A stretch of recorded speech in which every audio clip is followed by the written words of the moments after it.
Mr. Zuma was convicted of an offence and sentenced to more than 12-month imprisonment and is accordingly not eligible to be a member of and not qualified to stand for election. Umengameli walokhu Jacob Zuma akaye eParliament kodwa ubuso bakhe angekhe bukhutshwe emaphepheni wokuvota. Really saddened by the unexpected, terrible death of President Raisi and the Foreign Minister.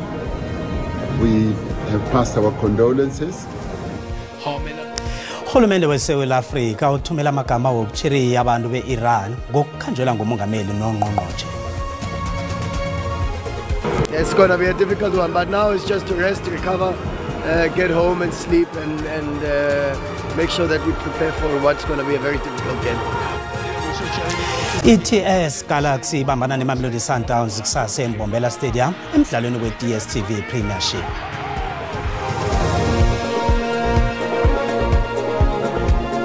Siyanamukela lapha kweSABC 1 endabeni zesiNdebele. Akwande mzumkhulu.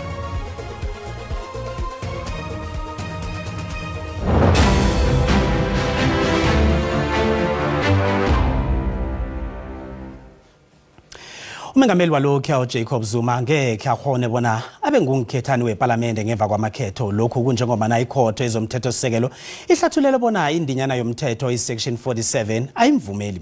Nanyana kunjalo uZuma uzokuvela njengomjameli womkhonto wesizwe party emaphepheni wokuvota. Umengameli walokhu uZuma angeza sawuqedelela umsebenzi ayethe basho kusafuza ayoqedelela eParliament. Njengoba ikhoti ithe akakafanele ukuye eParliament kweminyaka emihlanu ngemva kokuqeda isigwebo sakhe senyanga ezili-15 athweswa sona ngo-2021. This court concludes that Mr. Zuma was convicted of an offence and sentenced to more than 12 months imprisonment for the purposes of section 47(1)(e) of the Constitution and is accordingly not eligible to be a member of and not qualified to stand for election to the National Assembly until 5 years have elapsed since the completion of his sentence. Ikhotho ezomthethosisekelo ijika isiphakamiso sekomishini yezekhetho esadosela ukuthi uZuma angasuswe eheleni labo nkhethwani be-MK Party. Ifumene bona isiphakamiso eso besingakanzinzi. Ikhotho le ifumene nokuthi ikhotho yezekhetho ichayejile kuhlathululeni kwayo indinyana yomthetho section 47(1)(e) beyahlathulula nokuthi ihlathulule lesigwebo sobulelesi ayingokuthi ngabilayelwa namkha awa. The form for a candidate list is prescribed in Appendix 1 to the regulations concerning the submission of lists of candidates 2004. It requires that a party's list must include an undertaking from a party representative that, and I quote, each candidate on the list is qualified to stand for election in terms of section 47 of the Constitution, close quotes. Nanyana kunjalo uZuma usazokuvela ephepheni lokuvota njengobuso be-MK Party njengoba namholo otlolisiweko. I-IEC isamukela isiphetho sendaba le. Kanti ekhasini lethu leFacebook sibuze ngesahlulelo sekhotho yomthethosisekelo ngomongameli walokhu Jacob Zuma. Nakumbono wakho uyalandela mbukeli. Mara nabasoloko behla benyuka nenkhotho nje imthembiso zona bazozifeza nakuyiqhequ lona likhambe lokudlala nenzukulu ekhaya. Into ebalekile ukuthi ikhanda laZuma likhona ballot paper. So ngeviki elizayo vele ukuvota abantu abangalobe didewe dizisa isinqumo salamhlanje okunye nokubukunye kuzobonana emva kokhetho. Besikulindele lokhu njengama MK member. Kodwa akasiye emuva.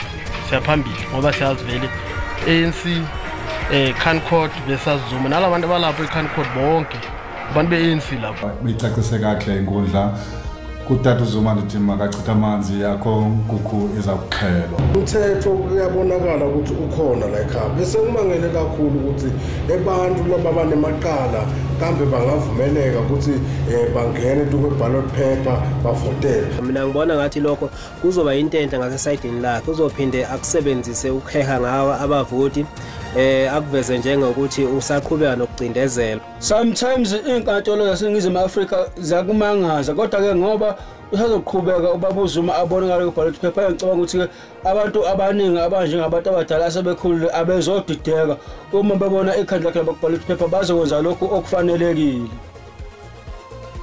Kanombona ngeumbukele SABC ayizukuthwesa umlando ukuziphendulela ngombono umbukeli. I-ANC eMpumalanga ithi iyazethemba bona izokuphatha isifunda seMpumalanga emakhethweni azako la. Ihlangano le itsho lokhu emhlanganweni wobanjelwe eMbombela la kade iqinisekisa khona bona sele ikulungele ukubanjwa kwamakhetho. The road has been tough, long and windy. At this point in time we can really confirm and assert that the ANC in the province has grounded itself, supported by the leadership that is here present, and we can really indicate that we are really definitely sure that the ANC is going to achieve overwhelmingly victory. ISANTACO iContralesa kunye nenhlangano zabalaphi bendabuko bebahlangana nalabo abakhambela umhlangano lo kanti bazibophelele ekutheni bazokusekela iANC. Unobhala wesifunda ku-ANC uMuzi Chirwa uthi bazibethi isifuba ngokuthi bazokuthumba. Umholi we-African Congress for Transformation u-Ace Magashule uthi imamalahlaza inkulumo yokuthi ihlangano yakhe angekhe iwangenela amakhetho womnyaka lo. I-act ingenye yenhlangano ezintathu ezimangalele ikomishini yamakhetho ekhotho yezomthethosisekelo ngehelo lokufakwa kwabongikhethani ngeheho le-internet. Magashule bekakhuluma asesibukeng eSewula eGauteng. Ubunengi baba abalandeli be-ACT bayokuhlangana e-Living Waters Ministries ekuhlonyelwe khona ihelo lenithembiso zehlangano le. Umholi we-ACT bekajeje amahlangothi amahlanu nakakhuluma nesitshaba, yifundo, umnotho, inarha, impilo engcono kunye nesithunzi somntwana we-Afrika. Wayiphikana leyo ukuthi abalingeneli ikhetho lanonyaka nje. On the backdrop of malicious campaign by the prophets of doom and their agents who sought to decampaign the People's Party, the African Congress for Transformation, by spreading blatant misinformation that we are not participating in the upcoming elections. Liteng balotong ya Free State and the Rainga Free State. uMagashule ubewasho nokuthi bazimisele ukusebenzisana nezinye inhlangano zepolitiki ezinombono ofana newabo ngemva kwamakhetho. Ekubuyekezweni kweminyaka ema-30 yedemokhrasi, uMagashule uthe kusabonakala njengebhudango ukuba neSouth Africa efaka wonke umuntu ngaphakathi kwayo. Nasiqala ezivela ngaphandle siphethe zithi isangena ngobuningi imlayezo yokulilela umengameli we-Iran u-Ibrahim Raisi kunye nongqongqotshe wendaba zangaphandle uHossein Amir Abdullahian abahola bababhubhe ngemva kokuthi isiphaphamtshini sabo siphahlazeke nababuya evakatsheni lomkhawulo we-Azerbaijan ehlagwini ijingalanga ye-Iran. Kusola ubujamo bezulu obumbi njengonobangela wengozi le. Dr. Said Ibrahim Raisi wabelotha mhla ali-18 kuNobayeni ngo-1960 eMashhad ehlagwini Mpumalanga ye-Iran. Yebutsheni bakhe waba yingxenye yomzabalazo wango-1970 owasusa umbuso okhabusekela amazwe ongaphetsheya kwamalwandle eTehran. URaisi bekambatha iduku enzima ehloko ukutshengisa bona ungowomndeni kaProphet Muhammad. URaisi bekamholi wekolo, umtshutshisi kunye nosopolitiki, khaba yingxenye yokubulawa kwenkulungwane zembotho zepolitiki ngo-1988. Ekhethweni lango-2017 uRaisi waphuma ubujamo besibili. Umengameli uHassan Rouhani wathumba ikhetho. Kwathi ngo-2021 uRaisi wathumba amakhetho. URaisi bekayingxenye yembizo ye-BRICS ekhaba ibanjela ikhetho apha ngemva kobana nabo bese bayingxenye ye-BRICS. Umengameli uCyril Ramaphosa uthi babethekile. Really saddened by the unexpected terrible death of President Raisi and the foreign minister. We have passed our condolences to the supreme leader of Iran and to the people of Iran. This is really a blow to them because he was a highly respected leader in Iran, and we got to meet him when I was deputy president on my visit to Iran, and we had really good discussions. Indlu yobuzenda be-Iran ikhethwa pha ithi u-Ayatollah Sayyid Ibrahim Raisi bekamlweli uchaphuluko, umuntu ozithandela uzimo kunye nomlweli kululeko nobulungiswa esitshabeni sakhe. Abaholi bamazwe amaningi namalungu ombuso we-Iran bazwakalisa ukuthukwa ngemva kwendaba zokukhamba zikaRaisi. Nasibuya entolo. Untombi lo kade kumntazinyana wakwamahlangu obekade ahlala nogogwakhe endaweni yangekosini eMthambothini. Ubuyile umbiko wokufunda kwelimi lesiNdebele enkolweni zeMpumalanga.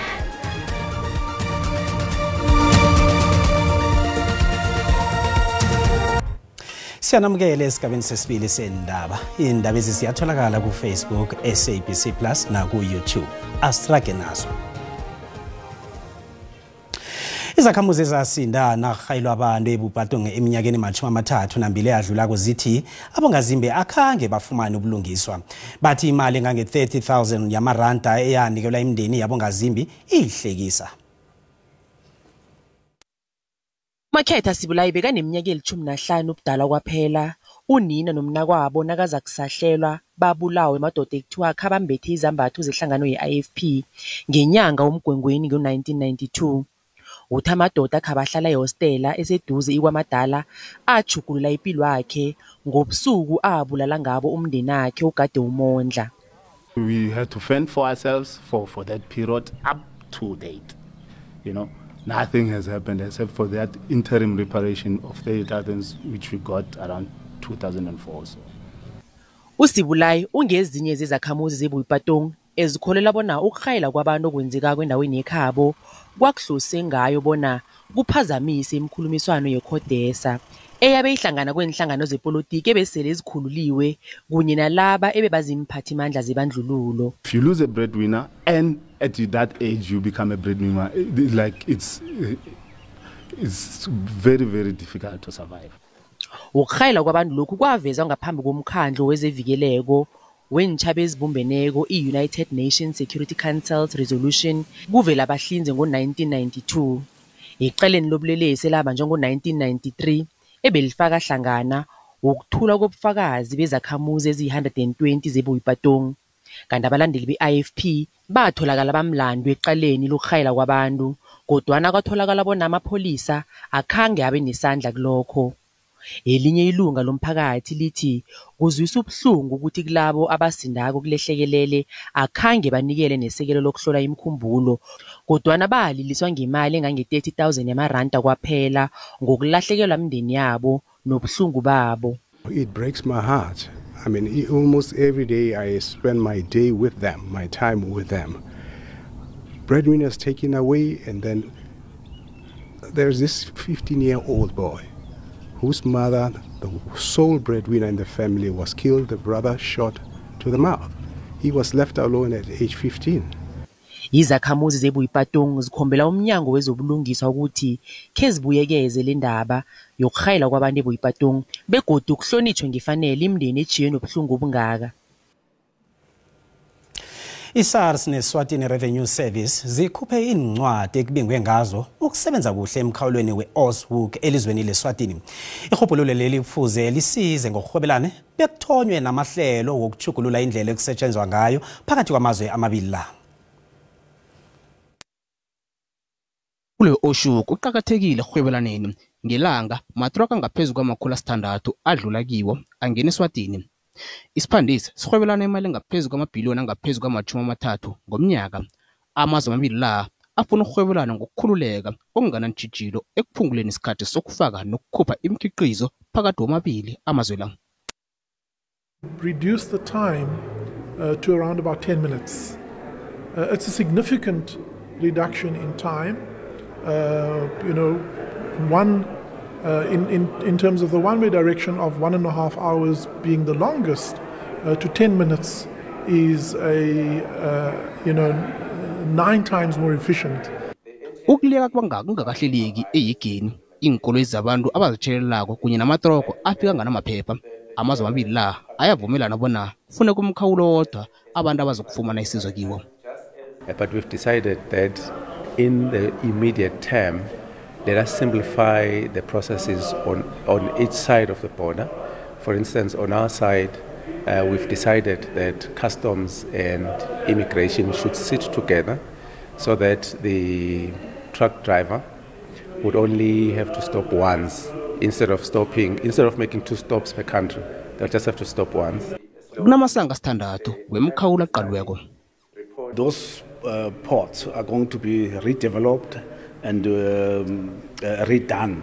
So the issues of scanners, everything that needs to be at the border will be part of that program that we're busy with. Lokhu kuzokwenza bona kuhlomula amazwe la nasele kwethula isivumelwano sokurhwebelana simahla enarhakazini Afrika. Umphakathi weMthambothini esifundeni seMpumalanga nanje usathwele imkhono ehloko ngesehlakalo esenzeke ngemhawini lapho amasokana amabili abomakhelwana azibulele khona ngamalanga alandelana ngendlela efanako nesesemraro nanje emphakathini. Umbiki ndaba wethu Thuli Nduli noSekhumeri uThabo Mthweni bebalapho basihlanganisela nakumbiko. Lesi sanamhlanje isisehlakalo ngesehlandla lesihlanu kiyo le ndawo yeMthambothini lapha abantu abatsha bazivulala khona ngokuziphanyeka ngendlela engazisisekiko. Bekumathluwo wodwa emphakathini weMthambothini nakubekwa uThabo Mthweni weminyaka ema-25 noJackson Budiki Sikhosana oneminyaka ema-35 ubudala. Bobabili bazivulele ngokuziphanyeka. Bobabili bebamalunga alisizo khulu emphakathini. Umthweni bekaqeda ukuthola iziqu ze-honors degree angutitshere othenjiwe kwemphakathini asaraga nokwenza imfundo zakhe ze-masters. UJackson bekawumuntu othanda ifuyo nohlogomela umndeni. Imndeni ithi kunzima ukwamukela. Siphatheke kabuhlungu kakhulu simndeni ngesenzo esenziwe nguThabo esingaziko ukuthi si-inspire yini ukuthi singene njani, we don't know. Asazi kwenzekeni ngomfowethu, asazi bekaqabangena, asazi ukuthi kwenzeni ngoba kunanodi ayichileko akakachulutho manje sibetheka idumela ngophiko sibhlungu khulu. Ikhansela le-Ward 8 eMthambothini uMncedisi Dlow uhlelele bona babekwe ngelanga linye ukuthi umphakathi uhlangane abafundisi wena abaholi bazokhalima izenzo ezifana nalezi. Into lesilimaze khulukhulu simphakathi weDr Jess Morokang eMthambothini sathi no ahlangane nisibafundisi senzeni umngcwabo omunye ohlangeneko ukuthi mhlambe nakabe kunedimoni or mhlambe umoya umumbi silwisane nento le bayikhalime iseza ukuthi kube ngilaba kokugcina ingadlulele kabanye. Usomkhandlu wezokuhlaliswa kwabantu eMpumalanga uSpeedy Mashilo ubekhona naye ukhuthaza ilutsha bona likhulume nalinemraro. Kathini kune pressure enkulu kulabantwana kandaleka kwengqondo kubanikeza le pressure ukuthi bagcina sebazibulele kodwa akusindlela ehle kakhulu. Umphakathi uthanyekile ngokuthi izenzo ezifana nalezi ziyathuwelela emphakathini lo ngande ukukhuthazwa ilitsha bona likhulume lingafeli ngaphakathi. Nginguthuli Nduli wendaba ze-SABC. Usomkhandlu wezefundo eMpumalanga ubonakele Majuba uvakatshele isigodlo sakwaNzunza lapho bekwethula khona imbiko ngetuthuko yokufaka kwelimi lesindebele endaweni zeMpumalanga ezinamandebele. Lokho njengobana ingwenyama yabawa usomkhandlu bona aqinisekise bona isindebele kuba lilimi ekufundwa ngalo enkolweni zeMpumalanga. Lokho kuyingcenye yokugidinga inyanga yeAfrika. Usomkhandlu wezefundo eMpumalanga ubonakele Majuba uthi basebenze khulu ngendaweni ezingakwahlanga ngombani isindebele besingafundwa lapho abantwana bamandebele bebafunda amanye amalimi. Ngo-2021 sifikile la ekhaya basibawa ukuthi sithuthukise isindebele sabereka ke kakhulu ukuthi saya lapha ngeDelmas senza sure ukuthi lapha siqhasha abotitshere nabantwana bakhona ukuthi bafunde isindebele. Senza sure ukuthi siletha incwadi siletha konke kumele bakuthole. Ihlangano echochozela bona ilimi lesindebele lifundiswe kizo zonke indawo lapho kuhlala khona amandebele Indumbeni Cultural and Creative Arts Center ngokusebenzisana nomnyango wezefundo baqinisekisile bona nangambala sikhona isindebele sithome emabangeni aphasi njenganje sifike naku grade 6. Sisifake nase office sesikhona seMiddelburg sikhona eMakhazeni siyacabanga ukuthi unyaka ozako sokugcina ngale Gert Sibande zonke inarha zamaNdebele zifundise ngesindebele. Ngwenyama uMabhoko wesithathu uthabela umbiko wathi kuhle ngombana kuvuleke namathuba omsebenzi kwaqatshwa nabotithere. Sithokoza nje umsebenzi wonke okhona nabotitshera siyabathokozisa. Abohamba bahlale basinikela ama report ukuthi bakhona abotitshera esile bacatshiwe. Abakhona enkolweni isindebele sesikhona enkolweni nokuvuselela ilimi lesindebele. Abafundi basemukela isindebele enkolweni zabo. Sifunda ukukhuluma isindebele, sifunda ukutlola isindebele. Funda isindebele. Sikumnandi ukufunda isindebele, sifunda amalanga weveke wesindebele, siphinde sifuthi sifunda ukubona amagama wesindebele atlolwa njani. Sifunda amagama wesindebele, sihlola isindebele. Abafundi bebaveza nalokho abakufundako ngesindebele. Zoni kokela indatshana kaNdombi nogokwakhe.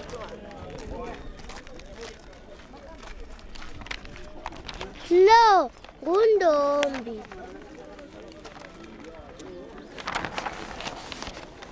Lo ngugokwakhe. UNdombi lo kade kumntazinyana wakwamahlangu obekade ahlala nogokwakhe endaweni yangekosini eMthambothini. Ekhabo likaNdombi bamaNdebele bakhuluma isindebele, bambatha isindebele, badla nokudla besindebele, ratha, imbicani negasha. uMajuba ufike nezipho esigodlweni wabuza ngazi ngwenyama amavuko. Kezemali ranta liyabokaboka nalilinganiswa nezinye imali ezikulu.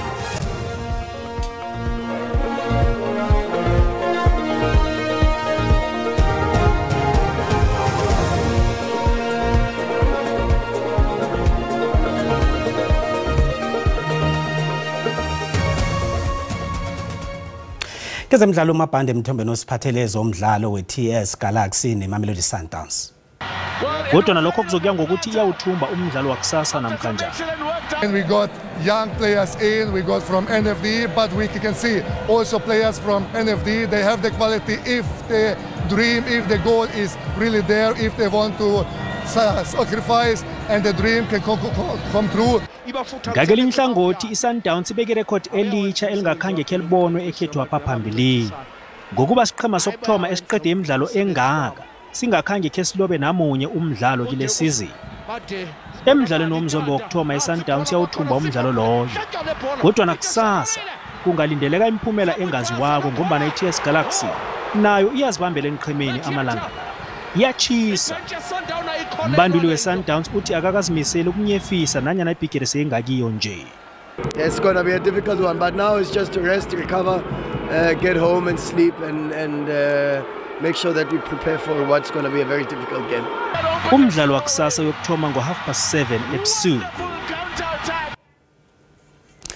Akwande Masango, niphethe zikaZuma nezikamaya, ungakhe usitshele bona kujame njani?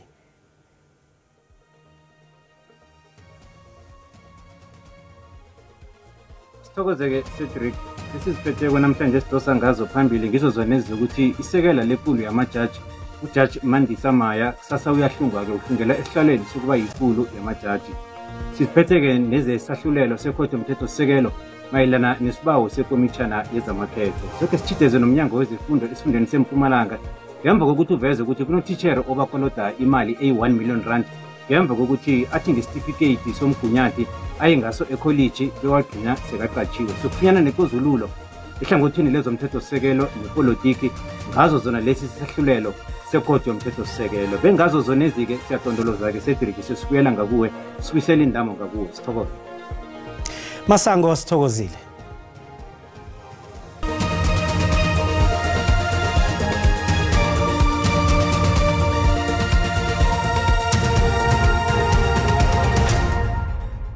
Loshani mbukele ekhaya ngomvulo endaba makhe sicalele ubujamo bezulu libonakala livulile zinkomba zomoya lezo zibonako kanti ke lisibekele ngamafu kusuka eGqeberha ukuchinga ngale ke ngeKapa lodumo kusasa pheze kusesenjalo endaweni eziningi lapha ubona khona ke amapetsha afana nala kuyasho ukuthi yikungu ebonakala ikhona enaheni ekhasa phasi khulukhulu ekseni abantu bazakutsheja bayelele nabachayela kusithole lapha isilemukiso selwandle elibukhali ngale ngeTshingalanga Kapa ngale ngeCape Town kanti ke pheze nakusasa ke kusesenjalo kanti ke kukhambisana lapha ikhonakalo yomlilo wamahlathi ukusuka ngapha endaweni zePumalanga Kapa ukukhuphukela ngaleke ngeTlhagwini Kapa ke sikuchidele ukwazi ukuthi ubone ukuthi anjani amazinga okuchisa sibona lapha eGauteng ifuthumele pheze yonke ePitori nge27 neBronkhorstspruit lapha ke eLimpopo sibona lipholile ePhulukwane eTzanini nalapha ke eBurgersfort kanti ke ezinye indawo zifuthumele iMpumalanga ke yona ibonakala ke ipholile eCarolina ifuthumele ke ezinye indawo eziningi nalapha eSekunda kupholile pheze inaga ipholile ifuthumele iya ngokuchisa kezinye indawo lapha eRichards Bay